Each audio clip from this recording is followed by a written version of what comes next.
Esta mujer era monja y escondió su dolor durante 28 años. Hasta hoy. El silencio tiene un peso.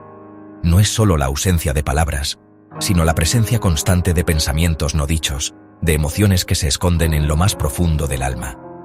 En los pasillos del convento, ese silencio se sentía como una brisa fría, rozando los muros y colándose en cada rincón. Durante 28 años, Sor Clara lo llevó dentro de los muros silenciosos del convento de las Hermanas de la Caridad. Cada día, al despertar, sentía el peso invisible de su secreto, un peso que ni el rezo ni el trabajo lograban aliviar. El convento, con sus altos muros de piedra y su rutina inquebrantable, era testigo mudo de su lucha interna. Su secreto, un amor prohibido y un hijo perdido, la atormentaba a cada instante. No importaba cuántas veces doblara las rodillas en oración, ni cuántas horas dedicara al servicio de los demás. El recuerdo de aquel amor y la ausencia de su hijo la acompañaban como una sombra persistente. A veces, en la soledad de su celda, Sor Clara escribía cartas que nunca enviaría, palabras dirigidas a un hijo que quizás nunca la recordaría. Guardaba esas cartas como pequeños tesoros, testigos silenciosos de un amor que no podía confesar. Para el mundo, era una monja ejemplar, dedicada y compasiva, siempre dispuesta a ayudar a los demás. Pero bajo el hábito, su corazón sufría con una historia de amor y pérdida que nadie conocía. Su sonrisa era un escudo, su bondad, una forma de redención. El convento, destinado a ser un santuario, se convirtió en su prisión. Cada oración, una súplica por el hijo que apenas tuvo entre sus brazos. Cada vela encendida era una esperanza, cada lágrima derramada, una confesión silenciosa. Durante casi 3 décadas, vivió como sierva de Dios, entregando su vida al servicio y la oración, pero en su alma siguió siendo una madre de luto, aferrada al recuerdo de un hijo perdido. Su silencio, más que un voto, era su cruz más pesada, una carga que solo el tiempo y la fe podían aliviar. No olvides suscribirte y activar la campanita, darle like al video y quédate hasta el final, porque lo que vas a escuchar es algo que ni siquiera la Iglesia pudo ocultar para siempre.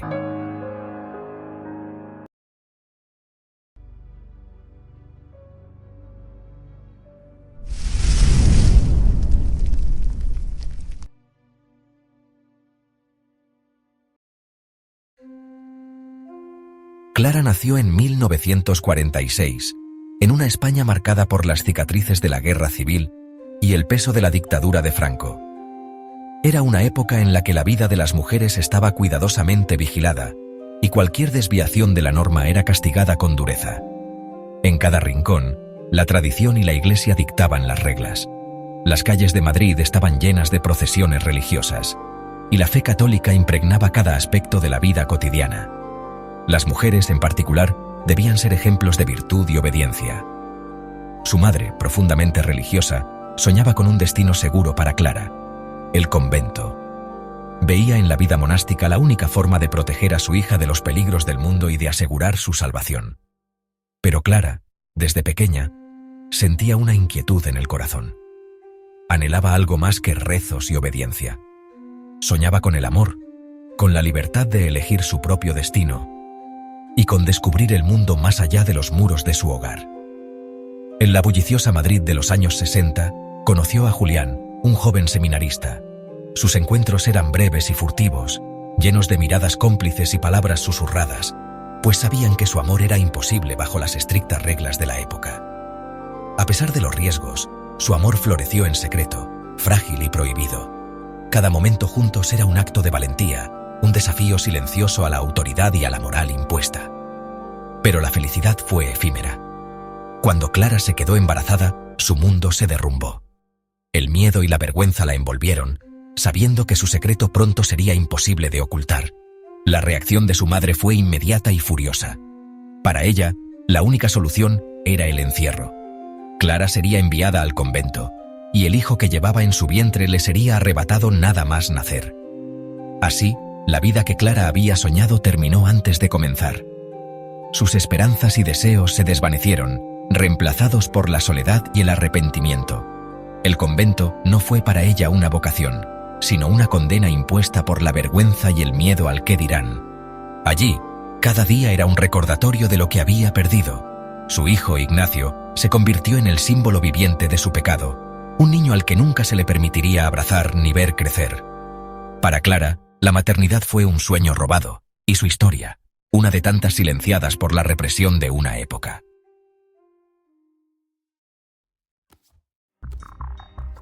Las puertas del convento se cerraron tras Clara con rotundidad. Ocultó su embarazo bajo el hábito de novicia, sus días una mezcla de miedo y dolor. En secreto, dio a luz a Ignacio, teniéndolo en sus brazos solo por unos pocos días preciosos antes de que se lo llevaran. El dolor de esa pérdida se convirtió en su penitencia.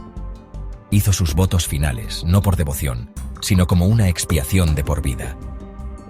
El silencio que siguió fue el sonido más fuerte que jamás había conocido.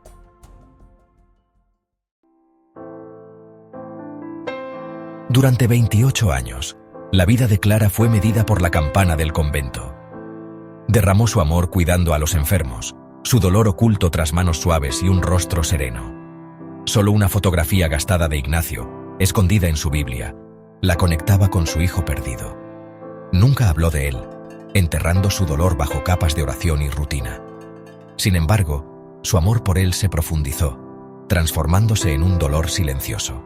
Su fe, que una vez fue un castigo, se convirtió en su única forma de enviar amor al hijo que nunca podría olvidar.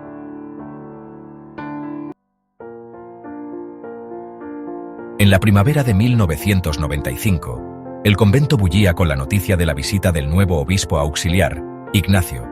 Las campanas repicaban con más fuerza de lo habitual, y las monjas, acostumbradas a la rutina tranquila, sentían una mezcla de nerviosismo y expectación. Los pasillos se llenaron de susurros y miradas curiosas, mientras se preparaban para recibir a un hombre cuya reputación de bondad y sabiduría ya lo precedía.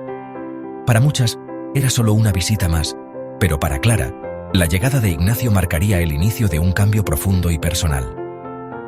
Cuando Clara lo conoció, sintió un tirón inexplicable, una familiaridad inquietante que la descolocó.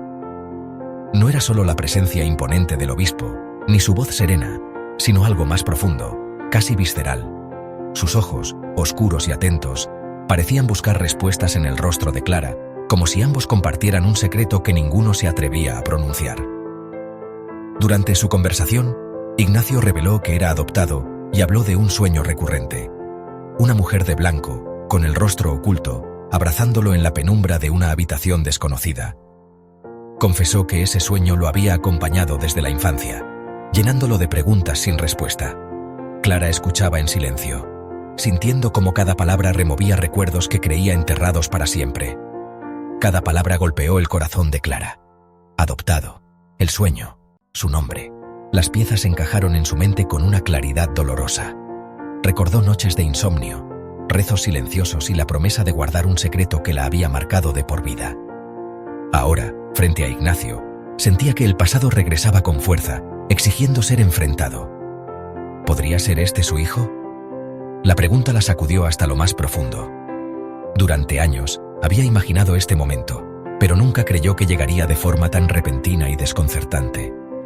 La esperanza y el miedo se entrelazaban en su pecho, mientras observaba cada gesto, cada palabra de Ignacio, buscando señales de la verdad. Después de décadas de silencio, su secreto temblaba al borde de la revelación. Clara se retiró a la capilla, buscando consuelo en la oración, pero las palabras se le escapaban. El rosario temblaba entre sus dedos, y cada cuenta era un recuerdo, una súplica, una promesa rota.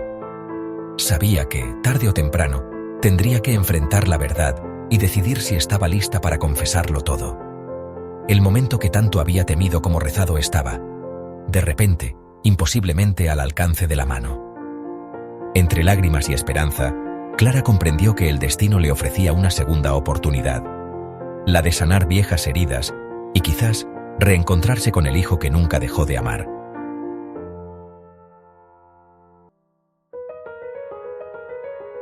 Después de la visita de Ignacio, el mundo de Clara se transformó por la esperanza y el miedo.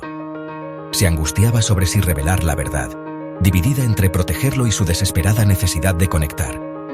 Al fin, vertió su historia en una carta, su amor prohibido, el nacimiento secreto, la pérdida insoportable. No pidió perdón, sino comprensión. Enviar la carta fue un acto de fe, una rendición al destino. Por primera vez en casi 30 años, rompió su silencio. Ahora, todo lo que podía hacer era esperar y rezar por la respuesta de su hijo.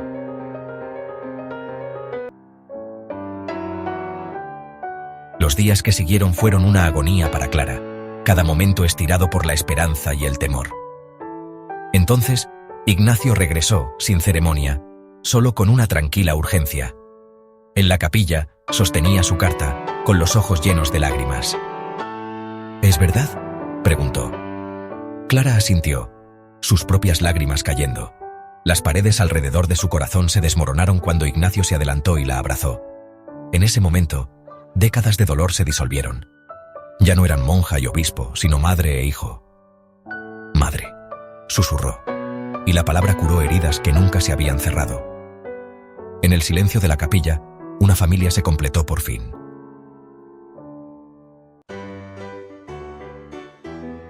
Su reencuentro fue un comienzo, no un final. Con el apoyo de Ignacio, Clara fue liberada de sus votos, dejando el convento con dignidad. Salió al mundo como madre, lista para recuperar la vida que había perdido. Juntos, construyeron una nueva relación, llenando los años con historias, risas y sanación. Clara encontró alegría en ser madre y abuela, su amor finalmente libre para florecer. Su historia es un testimonio del poder del amor, el perdón y la esperanza que perdura incluso después de décadas de silencio. Ningún muro es demasiado alto, ningún silencio demasiado profundo, para que el amor de una madre encuentre su camino a casa.